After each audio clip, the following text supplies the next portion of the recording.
really like their name. They're called SpaceFreaks. Yep. SpaceFreaks. And they're going to be presenting their idea. It's called Astrosize. So Astrosize by SpaceFreaks.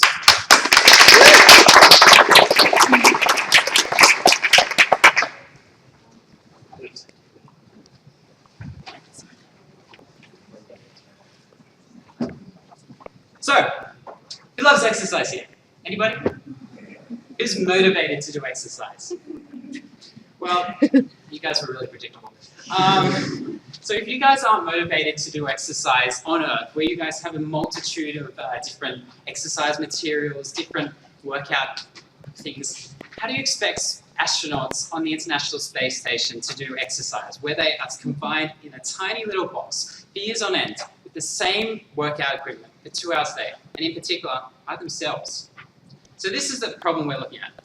For space stations at the moment, astronauts know what they have to do. But for long-term space travel with normal people traveling, how are you supposed to be motivated to do exercise? It's a good question. So how do you keep motivated while isolated? And if there's a lack of variety of exercise and equipment, how are you supposed to keep interested and continue to exercise?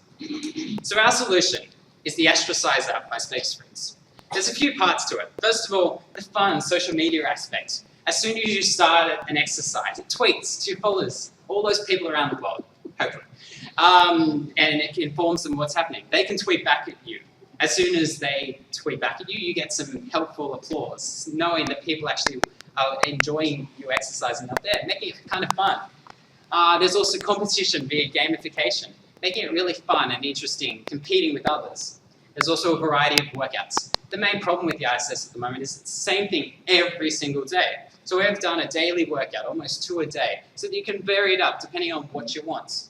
The other thing is NASA can take all this data and kind of learn about it for future space missions, make it more interesting. And finally, the community can be a bit more aware of what's happening, keep informed about all the exercises that's happening online. Finally, emotions are a really important part. Studies have shown that people who do more exercise and actually speak to a lot more people are more effective at their work. So if people are more happy when they're doing exercise on the space station, NASA will have so much more productivity and make a lot more money. It's amazing. So here's our app demo. So Anthony here has been doing squats for about the past 10 minutes. He continues, and on the right, as soon as it loads, a Twitter feed will come up with all the people who are tweeting him from down below on Earth. As somebody tweets, a sound comes through of applause. I see a list of all the exercises, and at the end of the workout, a nice schedule and score comes up with all the perfect timing of all the things he's done.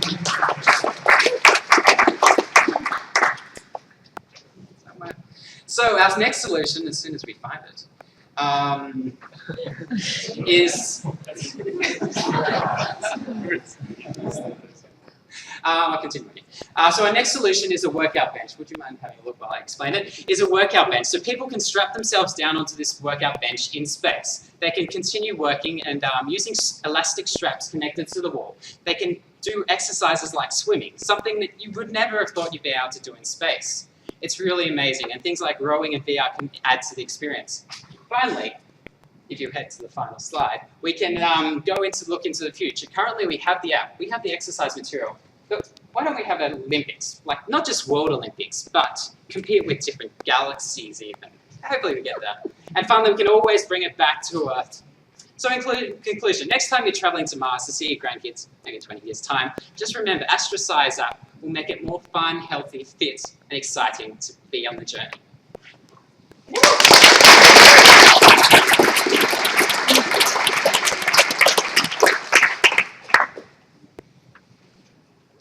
Okay, I'll start again. Are you creating an app or the exercise equipment? Because it kind of different businesses. It's two-way visual an app, an exercise. Did we show you that slide that didn't seem to like to work this time? Equipment and also There it is. training programs. So in this example, it's a slide of swimming action. You use VR goggle units, and that will connect you with a swimming environment. And while you take your stretch, you have your resistance bands on your arms and your legs to simulate the effects of gravity, and that will be monitored and it will give you feedback on your enjoyment of swimming in space. Yeah, so it's completely This doesn't exist right now. No, not in this way. So this is completely expandable. You can have different anchor points. You can use elastics in any way you want. Obviously, people will plan these in advance. You just won't attach them anywhere. But for example, here you have the attachment point in front of you, and as you try to pull back, it kind of simulates the resistance you get while underwater. I gotta say, as far as novel ideas, I'm really impressed with a lot of your ideas. The question I have for you is, did you get a chance to look at the exercise regimen that NASA's doing with astronauts now? Yes, we did, and we looked at the equipment that they currently use, and it's quite cumbersome, and the equipment's quite heavy. So we're looking to revolutionize the payload and the effects on the demand of oxygen, and also the load on the costs. Right.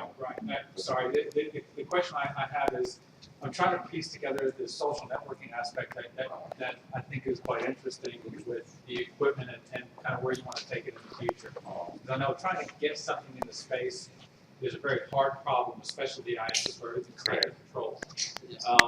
So if you say, all right, we're going to change the entire regimen and put some replace your equipment, it can be done. There's a process. Talk to me after. What I want to know about is the time between what the astronaut's doing and what you're doing on the ground. Couldn't quite tell if you doing the squats. Were you someone on Earth trying to mimic what the astronaut? Yeah. So in space, he would be in space, and the technical side would be he will be attached to a suit, which will be grounded by resistance bands that creates the effects of the gravity. So he'd actually be on the Cone, as it's called, our workout machine that's currently in space. So we're not just adding new devices, we're currently using the ones that are there. I get that part. I get that part. What I'm getting at is you got people on the ground who want to buy into this. You see, part of the problem that we have with space is that it's not that people aren't motivated about it, it's that they don't feel like they relate to it. So what I like about your idea is you provide an immediate way that people could kind of participate. I just wanted to hear a bit more about how that's going to happen. So basically we have the Twitter which links in with the users that share your hashtag. Yeah. And we also thinking about other space, astronauts out in space, and fitting them with your goals and outcomes. Having potentially an Olympics where you compete against each other and give feedback on each other and help improve each other's health. Having some competition like challenge an astronaut from Earth on running 1 hour. Right. Who's running the biggest distance. So try to bring really some connection between space and Earth. And community. So basically someone motivated you to keep it. Okay. And other features that we can bring, like someone, a coach from Earth, would say, oh, here's my routine. Can you try on space? No. Right. There are chances. Thank you.